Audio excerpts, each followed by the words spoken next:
अपने ही गुरु की पत्नी को देखकर डोल गई चंद्रदेव की नीयत। दोस्तों, क्या आप जानते हैं 27 पत्नियों वाले चंद्रदेव, जिन्हें देखकर हर एक सुहागन अपने पति की लंबी उम्र की कामना करती है, उन्हीं चंद्रदेव की एक बार अपनी ही गुरु की पत्नी को देखकर नीयत डोल गई थी।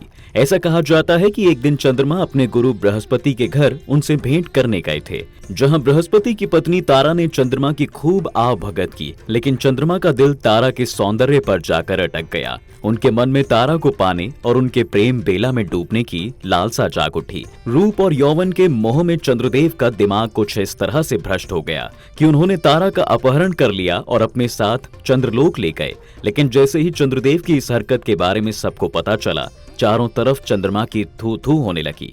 वहीं दूसरी तरफ गुरु बृहस्पति भी अपनी पत्नी को लेकर बहुत ज्यादा चिंतित थे, जिसके बाद अपनी धर्म पत्नी को वापस लाने के लिए उन्होंने इंद्रदेव से मदद की गुहार लगाई। चंद्रमा की इस हरकत से इंद्रदेव भी अत्यंत क्रोधित थे। बस फिर क्या होना था, तभी अपने देवगणों के साथ मिलकर इंद्रदेव ने चंद्रमा पर तारा को वापस लाने के लिए आक्रमण किया। लेकिन चंद्रमा की शक्तियां उस समय अत्यंत प्रबल थीं, इसलिए देवगण चंद्रदेव से इस युद्ध में हार गए।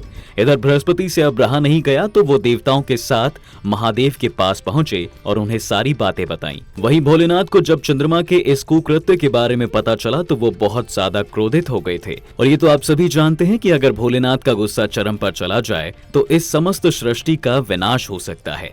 इससे पहले कि भोलेनाथ गुस्से में आकर कोई बड़ा फैसला लेते, ब्रह्मा जी ने बीच बचाव करना ही जरूरी समझा। इसके बाद ब्रह्मा जी तुरंत चंद्रमा के पास गए और उन्हें समझाया कि तुम तारा के सौंदर्य की लालसा को छोड़कर उसे अपने गुरु बृहस्पति को वापस सौंप दो, वरना अगर भोलेनाथ ने तुमको सजा देने का सोच लिया तो तुम्हारा अंत निश्चित है। इसलिए जाओ, जाकर भोलेनाथ से क्षमा याचना करो।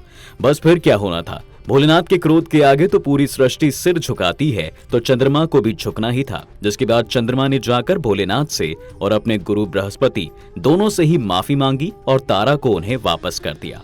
लेकिन दोस्तों, ये तो इस कहानी का केवल एक ही रूप है। जी हाँ, इस कथा का एक दूसरा स्वरूप ये भी है कि चंद्रमा ने बृहस्पति की पत्नी तारा से विवाह भी कर लिया था, जिसके बाद देवताओं के गुरु बृहस्पति और चंद्रमा के बीच अत्यंत भीषण युद्ध हुआ, जिसमें बृहस्पति ने अपनी शक्तियों के बल से चंद्रमा को परास्त कर दिया था। हार जाने के बाद चंद्रमा ने बृहस्पति की पत्नी तारा को उन्हें वापस करना पड़ा। आइए बात करते हैं इस कथा के तीसरे स्वरूप की, जिसे जानना आपके लिए भी काफी रोचक होगा।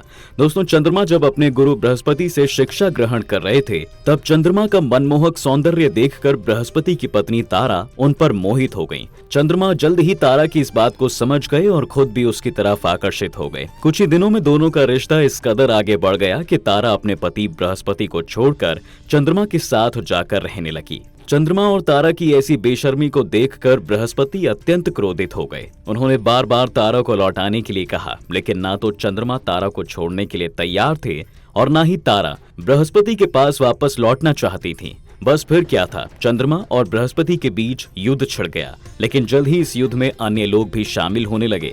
बृहस्पति और राक्षसों के गुरु शुक्राचार्य के बीच पुराने मतभेद थे। दूसरी तरफ राक्षस राज बलि चंद्रमा के ससुर भी थे, इसलिए पूरी राक्षस सेना चंद्रमा के पक्ष में आकर खड़ी हो गई। दो लोगों के बीच हो रहे युद्ध में जब असुरों ने अपनी सेना बीच में लाकर खड़ी कर दी, तो फिर देवता कैसे पीछे रहते। देवता बृहस्पति की ओर से इस युद्ध में उतर आए। अब ये युद्ध चंद्रमा और बृहस्पति के बीच नहीं, बल्कि असुरों और देवताओं के बीच हो चुका था।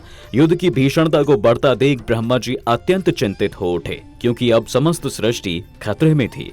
ब्रह्मा जी ने बीच बचाव करके युद्ध को रुकवाने का बहुत प्रयास किया, लेकिन उसका कोई फायदा नहीं हुआ। तब ब्रह्मा जी ने इस समस्या को जड़ से सुलझाने का सोचा। इस पर ब्रह्मा जी सीधे तारा के पास ही पहुंच गए और उसे समझाया कि तुम्हारे और चंद्रमा के प्रेम प्रसंग की वजह से आज समस्त संसार नष्ट होने की कगार पर आकर खड़ा हो चुका है। इसलिए अगर तुम बृहस्पति के पास वापस लौट जाओ तो ये युद्ध और इससे होने वाली तबाही दोनों ही टल सकती है। ब्रह्मा जी की बात मानकर तारा बृहस्पति के पास लौट गई और युद्ध वहीं रुक गया। लेकिन दोस्तों, कहा जाता है कि जिस वक्त तारा वापस बृहस्पति के पास लौटी थी, उस समय वो गर्भवती थी। बृहस्पति को तारा और चंद्रमा का ये नाजायज बालक मंजूर नहीं था, इसलिए तारा ने अपने गर्भ को गिरा दिया था।